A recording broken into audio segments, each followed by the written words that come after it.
Hey everyone, what is going on? And welcome back to another meta guide. So today we are going to be in the Ultra League. So the Open Ultra League as well as the Summer Cup begin tomorrow. We currently have the Ultra Premier Cup, but we have the Open Ultra League. And yeah, not much is changing from last season, the World of Wonders, to Shattered Skies. It's going to be a very similar meta, the same Pokemon. There'll be some differences, right? Like last season, once in a while, you saw a Lantern. It still wasn't super common, but you saw it occasionally, right? And I've used it as well in the Ultra League, a Hundo maxed out. I don't think you're going to see Lantern too much when it comes to the Ultra League. I still think you'll see it in the Great League, but I don't think you'll see it in the Ultra League because the damage output to begin with on Lantern in the Ultra League, never that great, and now it's even worse, obviously, because Spark was nerfed.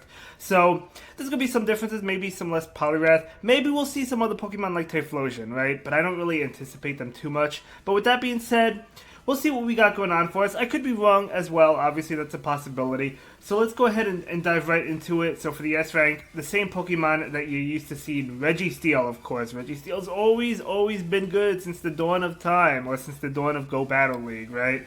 For Alligator, a Shadow for Alligator, I love the Shadow version, especially in the Ultra League. I mean, you could even take hits in the Ultra League, right?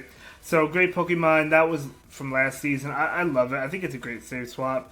Just a great Pokemon in general. Then we have Giratina Altered, really tanky, so really strong in this meta, of course. Annihilate, definitely going to be, it's always been, ever since it came out, the dominant counter user, but now that Poliwrath, the Scald, was technically nerfed, it's even going to be better than Poliwrath. I still feel like it was better than Poliwrath, but they kind of go head-to-head a lot. Now I think Annihilate just absolutely outshines it. Poliwrath, I still think it's going to be really good, but Annihilate is just absolutely dominating. Zygarde Complete, I actually have one. Let's go for the Ultra League. Bad IVs when we're talking Ultra League, but still, I mean, Zygarde Complete, very difficult to get. You need to collect 200 cells. You don't need the XL candies for the Ultra League, but you do have to collect the 250 cells, so it's a lot, it's expensive, but it's super tanky, and it worked out really well for me. When I used it last season, Cresselia, of course, Cresselia is a really tanky Pokemon, really strong. Yeah, great Pokemon all around. It really depends on the moveset. We've talked about this in the past, right? Future Sight is great. Moonblast and Grass Knot, both great. In the Ultra League, I feel like you see Grass Knot, Future Sight more than Moonblast, Grass Knot, because if you go Moonblast, Grass Knot, you have no play against the fire types like Talonflame and Skeledirge, or even if you see a Charizard. But still, whichever, I guess, depending on your team, you can go with whatever moveset you want. Moving on to the A rank, we got Pidgeot, or Shadow Pidgeot now. So Shadow Pidgeot, if you're running the Shadow version, I would probably go with the Aerial Ace as a charge attack, just because it gets to it fast, and it's going to be doing a good amount of damage for being a Shadow. But there's also Brave Bird and Feather Dance. Yeah, I mean, Super Power. Definitely want to charge up for the Brave Bird and then either bait or go straight for it, whatever it happens to be. But, you know, I always love leading Pidgeot, going Brave Bird and dipping. Absolutely love doing it. Mandibuzz, a really thick flying type. Pidgeot, really not thick, but Mandibuzz, absolutely thick. Such a wall. Great Pokemon in the Ultra League. You do want a Hundo. I actually don't even have a Hundo, but you generally want a Hundo maxed out. Virizion and Cobalion, both of them really good. Both of them got Double Kick. Both of them have Sacred Sword. And then when it comes to Cobalion, you definitely go Stone Edge. Virizion, Leaf Blade, or Stone Edge, I've seen both. I think Leaf Blade is more common. Definitely they hit the water types. And yeah, I mean, both these Pokemon, super powerful. They kind of get outclassed by Annihilate and Poliwrath, I feel like, as the dominant counter users. But still, I mean, they're pretty good as well. Tapu Fini, ever since Tapu Fini got the Nature's Madness last season, it absolutely dominates. It was still good before, right? But now it definitely dominates because of that Nature's Madness. Guaranteed debuff, gets to it faster than it does Moonblast. Great Pokemon. Empoleon got Steel Wing last season, so Steel Wing, of course, Empoleon definitely helps out the Empoleon a lot. And Steel Wing, we've seen it in Skarmory, really strong. As long as it doesn't go up against something that it doesn't want to see. For example, in Annihilate or Poliwrath, counter uses, I guess it has Drill Peck to fight those, but Drill Peck's not the greatest move, and Drill Peck is not going to KO in Annihilate, especially in the Ultra League, right? And then we have Tentacruel. I love using Tentacruel, or the Shadow version, but when it comes to the Ultra League, my moveset has been Poison Jab, it was non-Shadow, and then Poison Jab, Scald plus Blizzard. Blizzard to hit the dragons, for example, Zygarde Complete, should you battle it, but more commonly, the Giratina Altered. Definitely can hit those for super effective damage. If you don't have it, all your moves are going to be resisted by dragon types. What about like Giratina? Poliwrath, we kind of talked about this. Still going to be really good. It's a great counter user. Squall technically is being nerfed. So by the time, so I'm recording this ahead of time. We don't know the drops. By the time this video comes out, we will know because I'm recording this Sunday. The drops begin on Monday. So we don't know it, but it's still going to be good, even if it's down to like a 15% chance. Obviously, that would affect it a lot, but it still has the Icy Wind, which guarantees the debuff, and Squall still hits like a truck. Not really like a truck, but it still does a decent amount of damage. Moving on to the B rank, we have Skarmory. Okay, Skarmory is interesting. You want a Hundo maxed out level 50, which I do have, but I haven't used it I haven't built it yet. I haven't used it in the Ultra League, so it's still a really good Pokemon though. I mean, it does max out pretty low. I think it's 22. Is it 2300s? Maybe it's 2200s. I don't know, something like that. So not quite up there, but still a really strong Pokemon with Steel Wing. Talonflame as one of the fire types. Incinerate was buffed recently, so definitely going to be doing a lot. Now, do you want Flyer, Brave Bird? Totally up to you. Flame Charge as well. Regirock seems to get outclassed by Registeel, but Regirock is still a really good Pokemon, and it's going to do well against those fire types. It gets to the Lock on Stone Edge, gets to the Stone Edge pretty fast. I like Regirock a lot. You know, another Pokemon I really like is going to be Guzzlord. Let's go, Guzzlord. So Guzzlord is definitely a lot of fun. Great Dragon type. I've used this with a lot of success in the Ultra League as well as the Great League. Defense Deoxys, another great Pokemon I absolutely love using. Super tanky. I actually have a rank 1 for the Ultra League. So, yeah, I mean, just such a powerhouse. Super tanky. Gets to Psycho. You could Psycho Boost and Dip. A lot of times I like to do that. But yeah, I mean, great Pokemon. Then we have Ampharos. So because Lantern was nerfed, I feel like Ampharos is going to see more play compared to the Lantern. I mean, not that Lantern was super common in the Ultra League. It's common in the Great League, right? But I feel like we're going to see less and less and less Lantern and more Ampharos. But Ampharos, you still see that because Volt Switch, it has Brutal Swing, which usually you have those two moves. And then you could have a number of different moves. You could have the Thunder Punch. You could have the Zap Cannon. I've seen that. You could have Focus Blast, Trailblaze. So usually it's Brutal Swing and then one of those other moves. And then Swamp It, so we have a Mud Boy, get to the Hydro Cannons really fast. Of course, Wish Cash, not really a thing in the Ultra League. You can see it, but not really. I never see it. Plus, Gold was nerfed, so you probably won't see it now anyway. But Swamp It gets to those Hydro Cannons really fast. Jellicent, really tanky in the Ultra League. Absolutely love using Jellicent. Greedent, another tanky one. Greedent is a great save swap. I mean, oh my gosh, this Pokemon is so good. Even if they respond with like a Poliwrath or an Annihilate, yes, you'll lose the matchup, but you could still get them relatively low just because you spam out the moves. Like when it comes to Annihilate, you gotta go for the Crunch, you can't go for the Body Slam. And I do recommend Crunch in the Ultra League over Trailblaze because you do want to hit like the Ghost types, like the Giratina, for example, or the Cresselia, which is a Psychic type. But yeah, I mean, oh man, Greedent is just, it could flip so many matchups, it's crazy. It's absolutely crazy. Moving on to the other options, we do have Pelipper. Okay, Pelipper I've used as well, maxed out, best buddied, gets into the 2400s. It's not the greatest Pokemon, but it can be a lot of fun to use.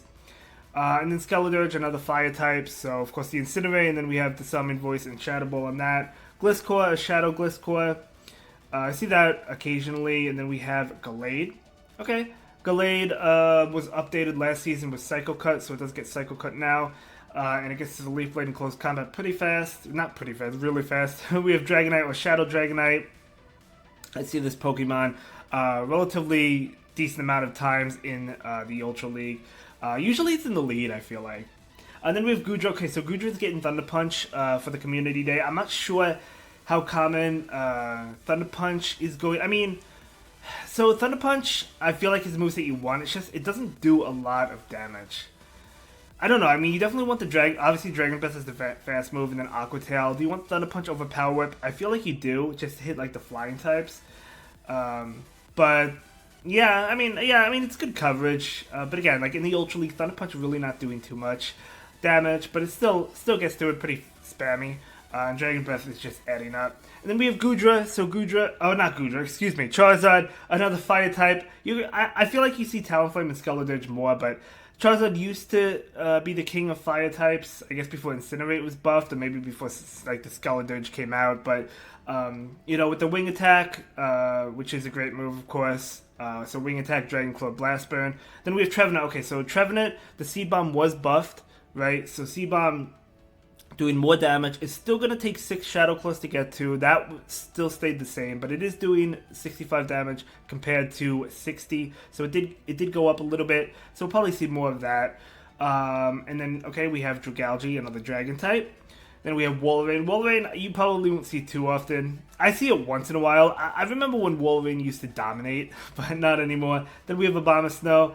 And then we have Aurora. So with that being said, we're going to go ahead and move on to the solid team options. So for the first team, it's going to be Defense Deoxys, Greedent as a safe swap, and Guzzlord. So this team, I've seen this version of it, and I've used this version of it. And I've also seen Tentacruel in the lead with the same backline. So both of those work. I don't know who came up with the team, but I've used it past couple of seasons with a lot of success in the Ultra League. Greedent, as I said, is a great safe swap. If you lose the lead, maybe you're able to flip the secondary matchup with Greedent. Who knows? But if you do, that's going to be huge. It kind of struggles, for example, like if you run into a fairy type like Clefable in the lead or like a Charmeleon, you move. I mean, Count is resisted unless if it's like a lower Ninetales where you do neutral damage. But you still have to stay in the matchup because Guzzlord cannot see fairy types, right? So something to keep in mind. I've been using Thunderbolt for like the Tapu Fini, and I feel like Tapu Fini is going to be more common with Nature's Madness than it was with Moonblast. Another team, we have Pidgeot with Virizion and Cobalion. Okay, so obviously, the backline, not really going to appreciate the Annihilate, right? To some extent the Poliwrath, especially the Cobalion. Although I guess if you have Leaf Blade on the Virizion, you could fight against the Poliwrath. But Pidgeot does well against those with the super effective damage. If you're going to Shadow Pidgeot, I would recommend Aerial Ace. But if you're not, I think the Feather Dance Brave Bird works. Definitely charge up for the Brave Bird, and then you can go straight Brave Bird, or you could bait. Really up to you. I think Housestock created this team several seasons ago. Obviously before the Shadow Pidgeot was a thing. But yeah, I mean, still holds up today, I feel like. And then we have another team, a team I've used to success. Now, this team is ABA weak to Fairy, something to keep in mind. But if you go up against a Fini in the lead, it's actually not bad for Giratina. I would recommend Shadow Claw because you're resisting the Water Gun. So if you shield the Nature's Madness, you're resisting all the water attacks, right? So not really bad if it's like a Fini or something, but like if you go up against a Charmeleon, obviously you're in trouble. So it's just something to keep in mind. Tentacruel does well against the fairy types, but if it's in the lead, it's going to be rough. And okay, then we have another team, Cresselia with Shadow Feraligatr as a safe swap, and Registeel. I think Feraligatr is a great safe swap. You want Crunch or Ice Beam. In the Great League, I always like Crunch. I could definitely see an argument for Ice Beam in this meta. I mean, you want to hit the Guzzlord, right? For example, for super effective damage. I was going to say, like, Giratina or other dragons, but I guess, Giratina, like, Crunch would still be super effective against, but, like, if you see Zygarde, the Ice Beam is going to be preferred. So you could go either moveset. And then next up, we have Annihilate in the lead with Greedent as a safe swap and Shadow Feraligatr. You could go with the regular Feraligatr as well. I just prefer the Shadow one. The Shadow one was in Rockets recently, I believe. And then the final team is going to be Shadow Dragonite or the regular Dragonite with Registeel and Jellicent. I would say Jellicent as a safe swap, but hopefully you could win the lead. I would say with this team, you definitely want to fight for the lead. Obviously, if there's a fairy type in the lead, you can't do that. But like, if you have to shield with the Dragonite, I think it is worth shielding just to go for switch. I guess both of them can work as a safe swap, to be honest. But because Registeel, at the end of the day, even if they bring in, let's say, a Poliwrath, you're still going to be able to do super effective damage with Zap Cannon. You're going to be able to fight the Annihilate as well with Zap Cannon. So, yeah, I mean, definitely a really strong team, and it's been a really strong team for a long time. So, probably a team I'll be using as well in the Ultra League. But anyway, as I said, I don't expect a lot to change. You might see some Typhlosion, but I don't think it's going to be that common, to be honest. We'll have to see the Swift update again. I'm recording this ahead of time, so maybe Swift is going to be an OP move by the time this comes out. And then there'll be a lot of Swift uses on this meta, but I don't anticipate it. But we'll see. If there is many big changes and I'm totally wrong, I might edit this video where you don't even see this video. Who knows? I don't know. But yeah, I don't really anticipate a lot of changes. But with that being said, that concludes this video. I'll see you in the next one. Have a good day. Thank you so much for watching. Bye.